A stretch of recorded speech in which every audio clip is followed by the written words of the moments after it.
काय पब्लिक, कसं काय?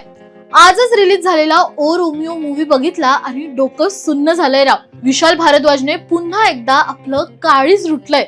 जर तुम्हाला ओंकारा, हैदर किंवा कमिने मधली ती डार्क, रॉ आणि रस्टी वाइब आवडत असेल तर हा सिनेमा तुमच्यासाठीच आहे. विशाल भारद्वाजच्या स्टाईल मध्ये या चित्रपटाचा राडा नेमका कसा आहे त्याचा हा क्विक रिव्ह्यू. मुंबई अंडरवर्ल्डची एक वेगळीच पोएट्री पडद्यावर मांडली आहे. शाहिद कपूरचा रोमिओ उर्फ उस्तरा म्हणजे नुसता जाळ आहे. तो नाना पाटेकरांच्या गँगचा असा शूटर आहे जो बोलतो कमी आणि उस्तरा जास्त चालवतो. पण जेव्हा त्याच्या आयुष्यात तृप्ती डिमरीची एंट्री होते तेव्हा क्राईम आणि रोमॅन्सचं असं कॉकटेल तयार होतं की विचारू नका. तृप्तीने पण काय काम केलंय, एकदम कडक. चित्रपटाचे व्हिज्युअल्स म्हणजे पॉवेल लॅबिकच्या लेव्हलचा गेम. पावसाने भिजलेली मुंबई, स्लो मोशन मध्ये उडणारे रक्ताचे थेंब आणि लो लाईट मधले ते लॉंग शॉट्स डोळ्यांना सुखवणारे पण मनाला चटका लावणारे आहेत.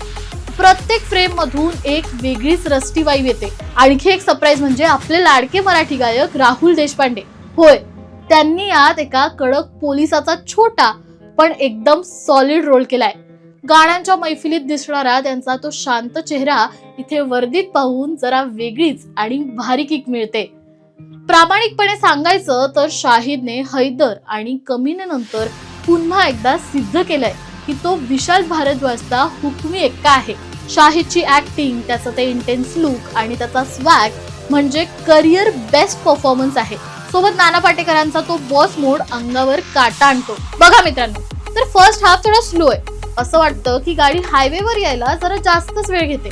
पण एकदा का इंटरव्हल झाला आणि भारद्वाजचा सिग्नेचर गुलजार स्टाईल लिरिक्स सोबत तणाव वाढला की मग डायरेक्ट क्लायमॅक्स पर्यंत सुसाट.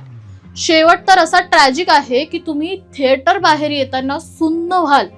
थोडक्यात सांगायचं तर ओ रोमिओ हा फक्त चित्रपट नाही तर एक वेगळा अनुभव आहे. नक्कीच जाऊन बघा आणि रस्टी वाईब असलेला मूवी कसा वाटला हे कमेंट मध्ये नक्की सांगा.